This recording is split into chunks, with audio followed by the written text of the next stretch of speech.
Sir, हमें पानी का सूत्र पता है। पानी का सूत्र होता है H2O। पर सर, मेरे समझ में एक बात नहीं आई, ये सूत्र बनते कैसे हैं? क्या हम खुद इन्हें लिख सकते हैं? मैं तो इनमें अब तक रट्टा ही मारता आ रहा हूँ, रट्टा मार के ही इन्हें याद करता हूँ। बच्चों चलो, आज तुम्हें रासायनिक सूत्र लिखना सिखाता हूँ।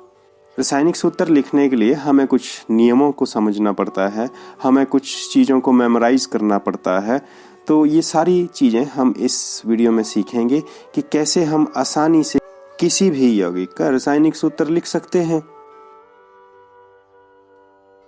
सबसे पहले ये बात समझो कि किसी भी यौगिक का सूत्र उसके संघटक का प्रतीकात्मक रूपांतरण होता है। मतलब वो यौगिक किन किन तत्वों से मिलकर बना है, किस तत्व के कितने परमाणु हैं उस यौगिक के बनने में, यह सारी जानकारी हमें उसके रासायनिक सूत्र से पता लग जाती है। चलो हम ये बात समझें कि रासायनिक सूत्र लिखते कैसे हैं। तो सबसे पहले बच्चों, रासायनिक सूत्र लिखने के लिए हमें दो बातों का पता होना चाहिए। नंबर एक, तत्वों के प्रतीक। तत्वों के प्रतीक तो तुम अपने पिछले वीडियोस में समझ चुके हो। अब तक काफी सारे तत्वों के प्रतीक आपको पता भी होंगे, याद भी होंगे। और नंबर दो, उन तत्वों की संयोजन क्षमता। सर, ये तत्वों के प्रतीक तो हमें पता है, पर ये संयोजन क्षमता क्या होती है, इसके बारे में बताइए सर। चलो ठीक है, तत्वों की प्रतीक की बात तो हमने पिछले वीडियो में कर ली थी। अब बात करते हैं संयोजन क्षमता की। संयोजन शब्द का मतलब तुम्हें पता ही है। संयोजन का मतलब होता है जुड़ना। तो संयोजन क्षमता का मतलब होता है किसी भी तत्व के जुड़ने की क्षमता। अब वो जुड़ेगा किसके साथ? दूसरे तत्व के साथ। तो संयोजन क्षमता मतलब एक तत्व की दूसरे तत्व के साथ जुड़ने की क्षमता या शक्ति। चलो इसे ऐसे समझते हैं, किसी तत्व की परमाणु संयोजकता की हम उसके हाथ के रूप में कल्पना करें जरा। स्क्रीन पर तुम उदाहरण भी देख रहे होंगे, जैसे सोडियम की परमाणु क्षमता 1 है, मतलब उसके पास एक हाथ है। चलो इसे एक उदाहरण से समझते हैं। क्या तुमने कभी ऑक्टोपस देखा है? अरे नहीं देखा तो चलिए पहले हम ऑक्टोपस को देख लें।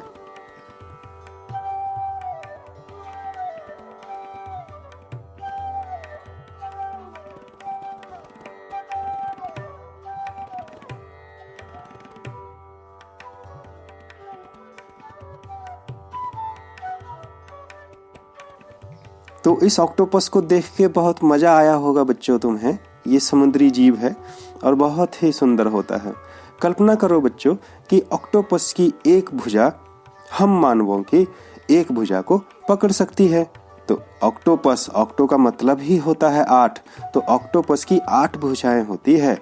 तो ऑक्टोपस की 8 भुजाएं और हम लोगों की 2 भुजाएं होती है। अगर ऑक्टोपस की एक भुजा हम मानवों की एक भुजा को पकड़े तो कितने मानवों से ऑक्टोपस जुड़ सकता है अपनी भुजाओं से? सीधा सीधा है 4 मानवों से, क्योंकि 4 मानवों के पास 8 हाथ हैं, 8 भुजाएं हैं।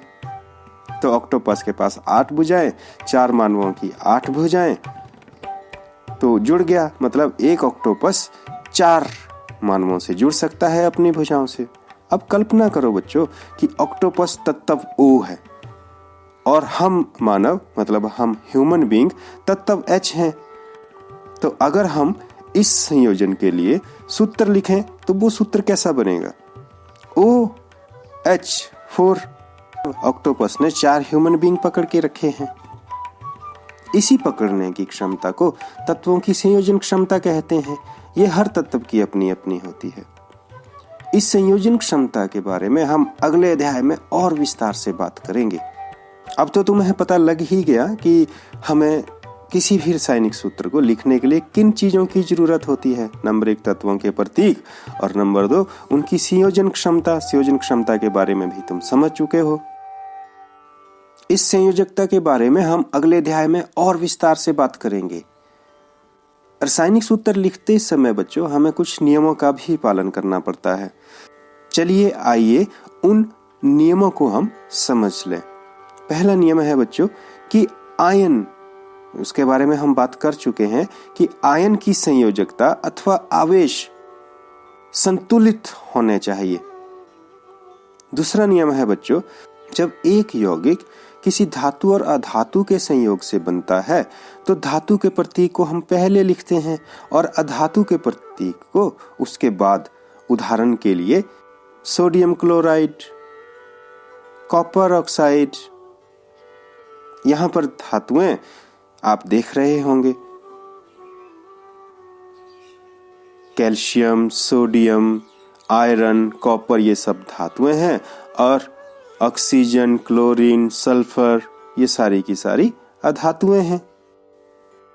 अब बात करते हैं बहुपरमाणुक आयन की।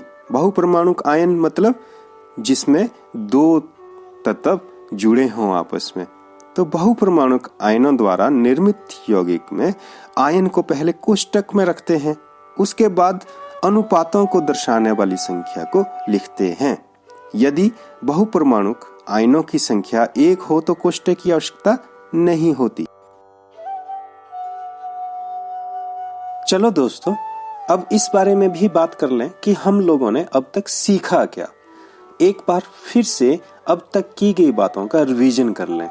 रिवीजन हमारे माइंड में कॉन्सेप्ट की समझ को गहरा करने में बहुत हेल्प करता है। रिवीजन की मदद से ही हम सीखे हुए कॉन्सेप्ट की समझ को और गहरा कर सकते हैं। तो आइए एक बार सभी चीजों का रिकैप कर लें, रिवीजन कर लें।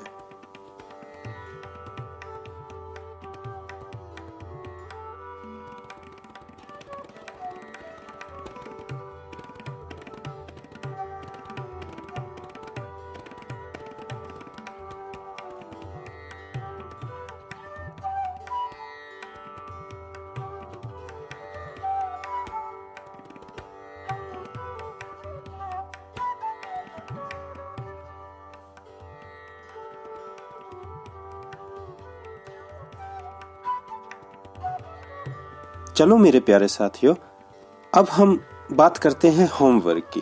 प्यारे बच्चों, होमवर्क बहुत जरूरी होता है। होमवर्क से ही तो हमें पता लगता है कि हम कितना सीख पाए। ये होमवर्क ही तो है जो हमारी समय प्रबंधन की स्किल को भी बढ़ाता है। होमवर्क करने से हमारी प्रॉब्लम सॉल्विंग स्किल भी बढ़ती है और तुम्हें पता है ये प्रॉब्लम सॉल्विंग स्किल हमें जिंदगी की मुश्किलों को हल करने में मदद करती है। तो आप सब होमवर्क जरूर करें, जरूर करें। तो ये रहा आप लोगों का आज का होमवर्क आप लोगों की स्क्रीन पर। अगर आप एक विद्यार्थी हैं या अभिभावक हैं, आपके बच्चे स्कूल में शिक्षा ग्रहण करते हैं या आप एक अध्यापक हैं, तो इस चैनल को जरूर सब्सक्राइब करें, क्योंकि इसी चैनल पर आपको मिलेंगे, यहाँ पर आपको विभिन्न विषयों के विशेषज्ञ द्वारा तैयार किए गए टॉपिक्स मिलेंगे। इसी चैनल पर आपको मिलेंगे स्टडी टिप्स, पढ़ाई वैज्ञानिक तरीके से कैसे करें, आप अपनी क्षमताओं का सही उपयोग कैसे करें। इस चैनल के माध्यम से आपको सिखाया जाएगा कि कैसे आप अपनी एनर्जी को सही दिशा दे पाने में सक्षम हो सकेंगे। प्यारे अध्यापक साथियों, यही वो चैनल है जहां पर आपको शिक्षा विभाग से जुड़ी सारी योजनाओं की जानकारी मिलेगी। तो जरूर सब्सक्राइब करें हमारे इस चैनल को, जिसका की नाम है शिक्षा जग।